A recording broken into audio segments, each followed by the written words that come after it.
Кыргыз элин, кыргыз мамлекетин азыркы көрүп жатканда түндө мына биздин негизги кыргыз элинин байрагы түндө шамал болуп түшүп калды.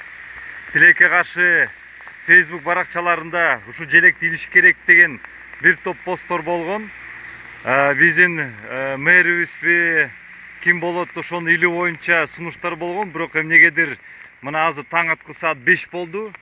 Желекти байракты кечки 8-9 чамаларында үзүлгөн, бирок ошодон бери эч нерсе болгон эмес.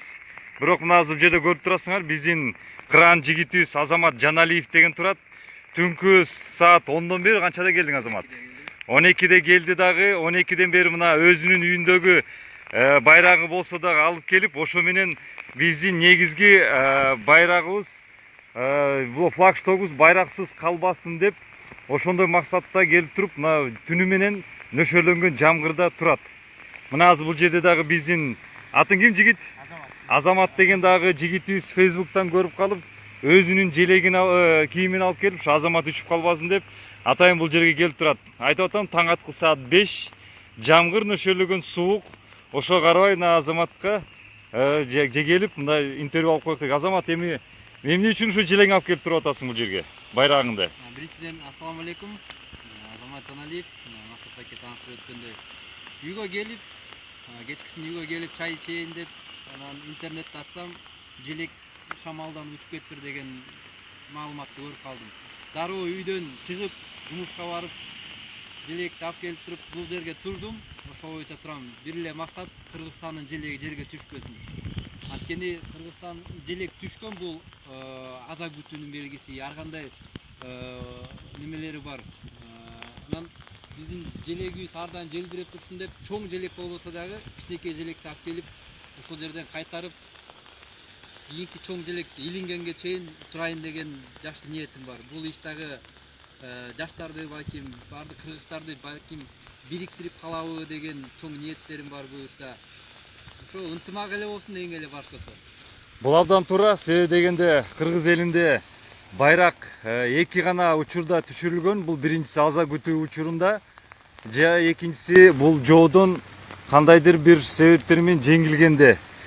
Кудай сактасын, азыркы учурда бизде аза күтүү эмес, жана эч кандай жоолордон жеңилүү же бир согуш учуру эмес. Бирок ошого карабай, кечээм жаратылыштын, табигаттын бир кандайдыр бир күчү менен байрагыбыз түндө жерге түшүп калды. Ошону биздин аскерлерибиз, МВДнын инсандары алып кетиптир. Бирок биз ойлогонбуз, түнү менен мэрибиз баш болуп, же ошол алып кеткен инсандар МВДнын өкүлдөрү баш болуп илишет го деп.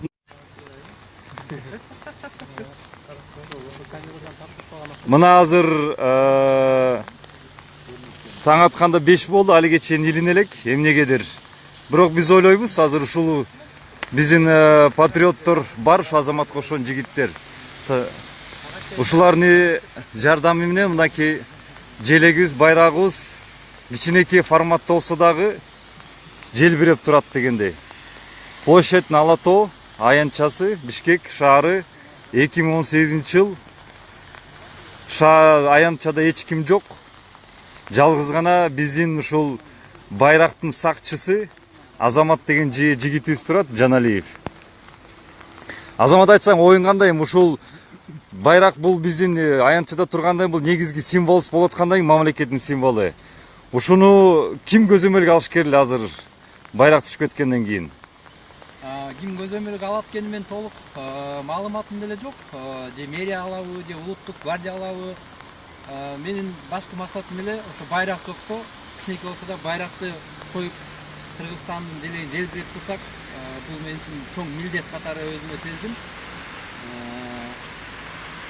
Ошо анан Бул жерде эми кыргыз элим айтып кетишибиз керек. Ошол Кыргызстандын символунун, мамлекетинин символунун буга чейин кагандарыбыз, Манас атабыз өзүнүн көгө саба кызыл туусу болгондой, кыргыз мамлекетинин жалгыз азыркы мындай айтканда ар жерде көрүнүп турчу символ бул биздин байракта. Кайсы жерде болсун байрагыбызды бийик, туубузду бирик алып жүрөлүк. Эгер ушунда бүгүнкү кеченки көрүнүштө болуп туруп, байрагыбыз жерге түшүп калды. Ошону түшүп калган ороп алып эле алып кеткен. Менен бир жерге мындай кампага апарып туруп, ал байрагыбызды тыгып салган, коюп койгон. Бул өтө туура эмес көрүнүш. Түнү менен болсо дагы, ошол момент болсо дагы биздин ошол алып келген офицерлерибиз ушул жерге желбиретип күтүп туруп, же ошол мэрибиз, же кимибиз шаардын мындай айтканда башчылары болсо дагы алып келип туруп ошону илиш керек эле, бирок тилекке каршы андай көрүнүш жок. Бул жерде мына дагы биздин мындай айтканда кыргыз мамлекетинен күйгөн бир патриотубуз бар экен, Азамат деген жигит. Атың Азаматпы? Сен ушуну каяктан көрүп калып, анан эмне себептен ушул Азаматка өзүң курткаңды алып келип кийгизип атасың? Азамат байкени Facebook баракчасынан көрүп калдым, ушул жерде турам депчи. Башында түшүнгөн жокмун эмне жөнүндө сөз болуп атканын, анан жакшылап тактап караганда, андан кийин да тет жерде камера бар экен. Ошо камерадан да карап көрдүм. Ошо камерадан карасам байке туруптур, анан жаан жаап аткандан түшүп калбасын деп эле. Кичине болсо да, кеч болсо да келипбиз. Эртерээк укканда биз да эртерээк келмек экенбиз, башынан баштап эле.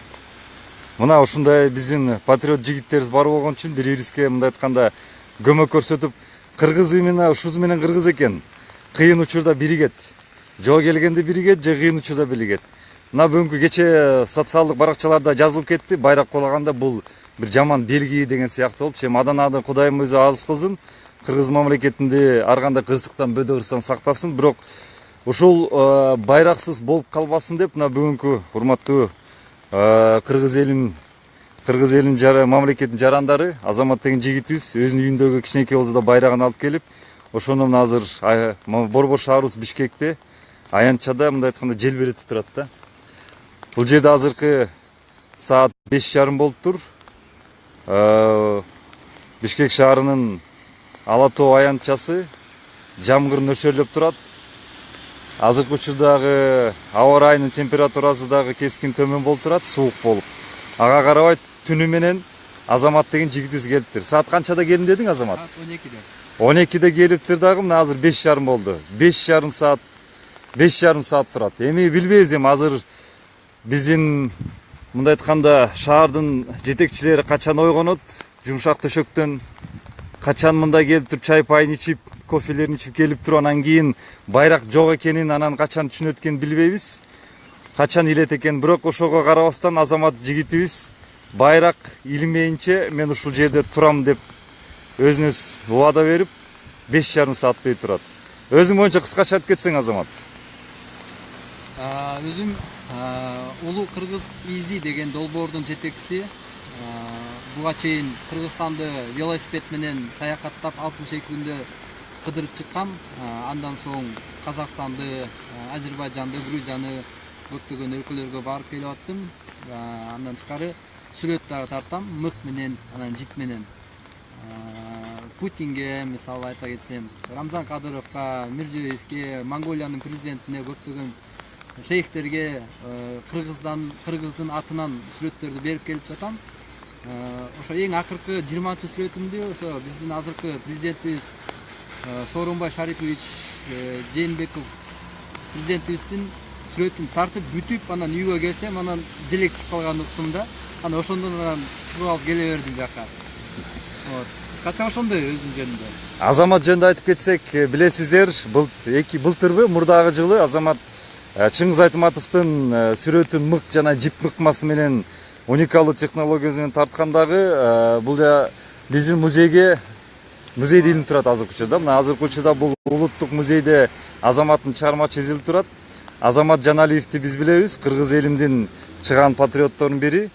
Мындай айтканда сөзү гана эмес, өзүнүн иштери менен дагы баарын тең ошол көрсөтүп турат. Анан ушул учурда ойлойм мен урматтуу президентибиз Сооронбай Шариповичке биз Ак кыймыл мүчөлөрү Максат Шакиев, мен дагы өзүм атынан кайрылып кетет элем.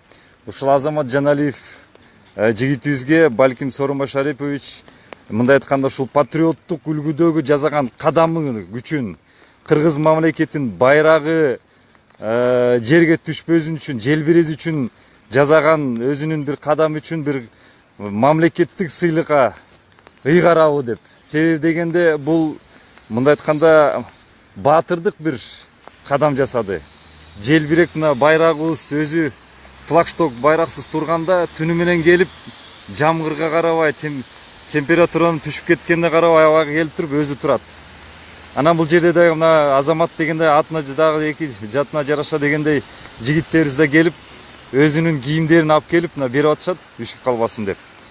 Анан азыркы саатына таң атайын деп келатат, жаңы гана таң атайын деп. Бишкек шаары 2018-жыл 25 апрель кеченки нөшөрлөгөн жамгырдын артынан келген катуу шамалдан байрагыбыз жерге түшүп калып, азыркы учурда мына Азамат Жаналиев деген турат.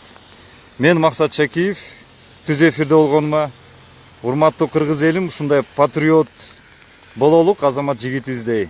Байрагыбызды бийик көтөрүп жүрөлүк. Мына азыркы бул жерде Манас атабыздын да айкели турат. Албетте Манас атабыз дагы буну көрүп сүйүнүп тургандыр. Кыргыз элинде ушундай урпактарында ушундай инсандар бар экен. Кыргыз элим бар бололу, бийик бололу. Байрагыбызда бийлик желбиреп туралык.